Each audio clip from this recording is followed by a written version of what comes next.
There are many ways of resting. The most important thing is, rest means you're changing the energy equation. If you're at total ease, if the system is at total ease, everything is at ease. It is well rested, always it is rested. How to increase the quality of sleep? Don't try to increase the quality of sleep. The ideal way to live is, there is no sleep in my life. Not because you're well rested you cannot sleep, you cannot sleep because you're stressed out. If you do this, you will not live long. If your body does not get enough rest, it will die. Every year, India is losing about 1.23 centimeters or something because it's crashing into the Himalayan range and it's piling up. The circulatory system in your brain is such that if one extra drop enters there, hemorrhages will happen. People have strokes. If you put your head to the north and sleep, you could have disturbed sleep, all kinds of dreams happening. If you are in your old age, it is possible that you can have a stroke or you could just die in your sleep. See, sleep is not a requirement in one's life. What the body requires is rest. Sleep is just one form of rest. A lot of people are beginning to think, in Tamil Nadu if somebody says, rest panikaranga, means they're sleeping. Need not be, you can sit and rest, isn't it? Yes? You can stand and also rest.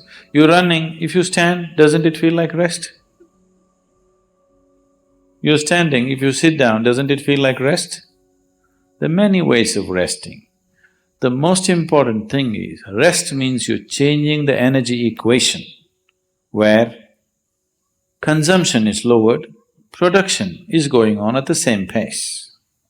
So after a period of time, you feel rejuvenated because consumption has been lowered. Essentially, you're managing the energy equation. If you're in activity, the consumption is more. Whatever you're producing, it's not enough. After some time, you feel exhausted because the consumption has been heavy. If you lower the consumption and increase the production, after some time you feel energized. Suppose you're running, if you run a mile, after that you can't take another step, let's say. Oh, many of you have been running for Isa marathons, Isa Vidya marathons. After 42 kilometers, all right. Whenever. After a mile or two, you can't take another step. Don't eat anything, don't drink anything. Just sit down for 10 minutes. Again you find rejuvenated, isn't it? All you have done is lowered the consumption, production is still at the same level. So now there are ways to lower the consumption and increase the productivity also. So if you come to a certain state of ease, when I say ease, it's not something that most people will ever understand because most people are not at ease. If you're at total ease, if the system is at total ease, everything is at ease. It is well rested, always it is rested. Because it's so rested throughout the day, if you sleep in the afternoon, do you see you can't sleep much in the night? Yes? Oh, you always experimenting? If you sleep in the afternoon, you can't sleep much in the night unless you're sick or you're very tired because of something. Because it's well rested in the day, it can't sleep in the night. So you don't have to necessarily sleep. If you sit here also, if your body is resting, you will see your sleep quota will naturally shrink. How to increase the quality of sleep? Don't try to increase the quality of sleep. The ideal way to live is, there is no sleep in my life. But that's not possible right now, still body has some inertia. So it sleeps minimum. Rest of the time, it is at ease. If you keep this at ease, then sleep does not occur to the body unless it comes to a certain point of exhaustion. So body is never ever asking for sleep, but it is definitely asking for rest. If you do not know how to sit here in a restful manner, it will try to rest like this. If you can sit here totally at ease, it'll sit here for hours without falling asleep. Otherwise, this is the only way it knows how to rest. So do not try to increase the quality of sleep, there's no such thing. Just learn to keep your body restful and at ease consciously. If you sit here now, one simple thing you can do is you sit down, you come and sit down here. Just move your attention from the top of your head down to your toes and see if everything is loose and easy and relaxed and at ease. Are you sitting like this? Sit, just bring this to ease as much as you can. Not everything is in your conscious level. As much as you can consciously, bring it to ease. You will see suddenly if you are the kind who will fall asleep at 10 o'clock, if you simply 1 hour you sit here at ease, you will see your sleep will get postponed by half an hour. You won't feel sleepy at 10. Naturally you're awake. So instead of trying to increase the sleep quality, now you increase the quality of life. If you increase the quality of life, when I say increase in the quality of life, nothing in your life, whatever you may be doing, from simple breathing to any complex activity that you do in your life, the quality of that will not improve if you cannot do it with ease. Is that so? Only when you can do something with total ease. Let's say you're riding a bicycle. If you're riding like this, you can't say you're enjoying your cycling. If you can ride it with ease, with so much ease that even if you take off your hands, it'll go only straight, the way you want it to go. You're at ease. Because that you're at ease, the quality of your cycling has improved, isn't it? So these two things are connected. So if you enhance the quality of your life, naturally sleep quota will go down. If the quality of your life goes bad, you can't do anything with ease, then also you cannot sleep. But stressfully you cannot sleep. Not because you're well rested you cannot sleep because you're stressed out. If you do this, you will not live long. If your body does not get enough rest, it will die, it will break, something will go. If you are not at ease, that means you are in dis-ease. You're heading there. You are in dis-ease means you're in a certain state of ill health. But if we say you're diseased, that means you're dead. So don't move in… stay into the direction of disease, move into the direction of ease. If you become totally ease, sleep quota will come down. Quality of sleep will be good because quality of life is good. You want to increase only the quality of your sleep, life does not work like that. If you wake up well in the morning, you will also sleep well in the night.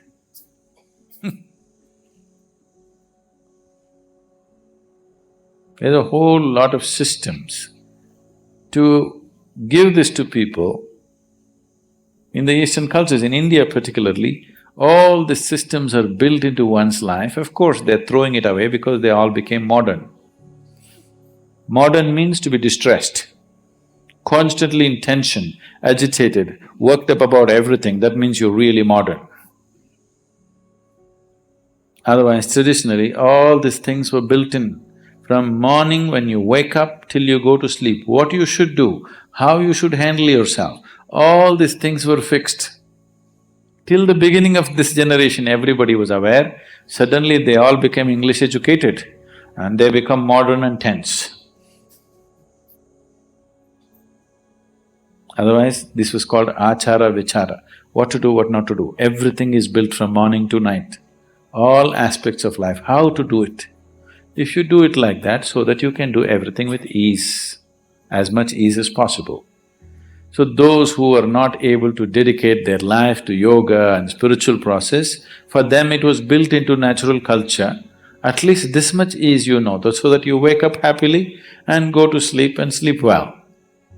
Even today, this is the thing that they will say in India. If people say, what's happened, this happened, that happened in my life, they say, that's okay, but in my life, if I lie down, I sleep well. Hmm? He might have made so much money, it's okay, but I sleep well.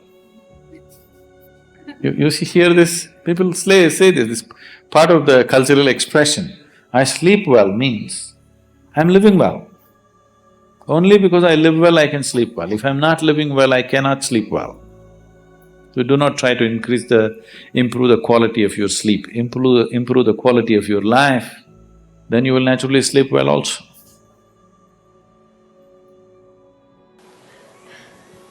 So you accept the evolutionary process the way it is. So why shouldn't you put your head to the north? Suppose, there's a North Pole and a South Pole. This means these are the magnetic centers. And you also know the whole land masses, whole continents have been slowly being pulled towards the north. They've been traveling. Know this? Not really. But at least, geologically, the whole land masses have been traveling. Why the Himalayas is whatever we are seeing, the Himalayan mountain ranges, that Manasarovar, you will find seashells in Manasarovar because at some point it was at mean sea level. Today, it is at 15,600 feet. So what transported this lake bed, which was at sea level, to this place is the whole Indian subcontinent is crashing into the Central Asian plate. And this is why the Himalayan mountains are still continuing to grow. This is just piling up, it's just a crash. You've seen cars piling up? Just like that, India is crashing. Every year, India is losing about 1.23 centimeters or so. I'm not perfect on the number, it's somewhere in that range. Every year, India is losing about 1.23 centimeters or something because it's crashing into the Himalayan range and it's piling up. Because the magnetic pull of the North Pole is slowly pulling all the land masses upward. So such a huge magnetic pull where the continents are moving up, that kind of magnetic pull is constantly in enforcement across the globe. Suppose you had a little bit of anemia, if you went to your doctor, what does he prescribe for you? So it seems to be like it's an important ingredient of your blood, yes? So if iron is floating around in your blood, and if I put a very powerful magnet to the top of your head, it is possible that slowly blood may start moving in that direction, isn't it? Let's say if it's a very, very powerful magnet, it may start slowly pulling it up because there is elements of iron in the blood. Your body is designed like this, that your heart, which is the pumping station of the circulatory system, is 3/4 of the way up, not halfway down, because it is difficult to pump against gravity, easier to pump towards gravity, so it's placed here. Generally, all the pipes that are flowing down are larger ones, what is going up are much finer ones. As it goes up here, they're almost hair-like. So minute that the circulatory system in your brain is such that if one extra drop enters there, hemorrhages will happen. People have strokes. So now you are like this, Now you went like this. Already there is a little bit of imbalance in the system because heart was pumping, calculating the gravitational resistance. Now suddenly there is no gravitational resistance, you became like this, and now you put your head towards the north. Slowly, it gets pulled towards your brain. So one thing that could happen to you is you could have disturbed sleep. If you put your head to the north and sleep, you could have disturbed sleep, all kinds of dreams happening. If you are in your old age, it is possible that you can have a stroke or you could just die in your sleep. It's very much possible. Not that if you sleep one day you will fall dead. Every day, if your bed is arranged that way, that every day you are sleeping, put your head to the north, you are asking for trouble. Some kind of trouble, we do not know what kind of trouble you will get, that depends on the strength of your system. If it is weak, very weak, you may fall dead, or you may get a stroke, or you may just get disturbed sleep, you may just have nightmares, or during the day you act funny. So many things will happen because excess circulation is happening in the brain when it should not be happening, simply because you put your head to the north.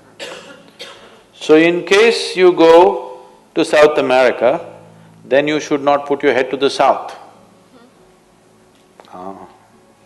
If you went to Australia, you should not put your head to the south. You can put it to the north, out there. In the northern hemisphere, you do not put your head to the north. What if you live on the equator? If you live on the equator? You can spin like a needle. Is there an optimal direction for your head to be facing? East is best. Northeast is okay. West is all right. South, if you must. North, no. Namaskaram everyone, thank you so much for joining today's video. As we conclude this insightful exploration, take a moment to reflect on the profound wisdom that Sadhguru just shared with us. The guidance he offers on the significance of sleep direction and position rooted in principle of the yogic culture sheds light on the intricate relationship between our body and the earth magnetic field. Remember, the ancient practices are not just some other rules. They are designed to align with our natural forces that govern our planet and consequently on our well-being too. It's a reminder that even the smallest adjustment in our daily routines can yield a remarkable benefits. Now, coming back to my personal experience, 4 years ago when I stumbled upon this video about which direction and which position to sleep, my head used to be faced towards north while sleeping. I used to have like horrible dreams, nightmares. Suddenly from no reason I used to get up middle of the night and sit down. I used to scream in my dream as well. My parents used to tell me like I used to talk in my dream. After getting up from my sleep in the morning, I used to feel heavy in my body. My head also used to feel so heavy and I just couldn't figure out what is happening. And this kind of feelings I was happening like since, I don't know, I cannot remember it. But 4 years ago when I came across this video and after I changed my sleeping position towards south, now my head faced towards south side, my experience of sleeping has been improved so much. Like I go to bed, I sleep, and next moment I open my eyes and get up straight in the morning. Before I used to get up middle of the night, I used to go to washroom, and I also used to feel like somebody's watching me middle of the night. I used to open my eyes, but now everything changed so much after I changed my sleeping position. So this definitely affect a lot in the human system. I am a proof for that. And now I have so much peaceful sleep. Every day get up in the morning, full fresh. That heaviness, what I used to before in my head, full body, that I no longer experience. Now when we are talking about this particular video to make and have it live on our channel. Now when I can recall it, everything was so remarkably changed how I sleep now. So try to follow what Sadhguru said in the video. Check your bed position where it is. If it is not aligned with what Sadhguru said, try to change your sleeping direction. As Sadhguru said, it is best you have your head towards east or west, because by understanding how the earth magnetic poles influence not only our surroundings but also our inner systems. Not only that, in this video we also gain insight into optimizing our rest for vitality and overall wellness. And let's not forget the intriguing revelation that sleep quality doesn't necessarily require more hours of sleep. It's all about allowing your body to rest deeply, conserving energy, and enabling us to thrive. So as you navigate the vast wellness of well-being and self-discovery, consider subscribing to our channel, because we are truly committed to bringing you more thought-provoking insight from Sadhguru. Our goal is to empower you with your knowledge so that it can definitely transform your life. So until we meet again, take these teachings to heart and implement in your daily life. Don't just listen to this video and sign up from YouTube and just forget about it. Practically use this technique in your daily life, and it will definitely help your sleeping pattern or sleeping quality. Thank you so much for joining us on this journey of exploration and growth. And now, as you prepare to rest for the night, consider profound impact on your sleep direction and position. That's what I'm saying repeatedly, because it's so important that you do that in your life. Don't just listen to the video. And remember that your path to enhance rest and vitality begins with a simple yet powerful choice of sleep smart. Thank you again so much for coming live in today's video. I hope we will see you in the next. Until then, please be gentle with yourself. Namaskaram.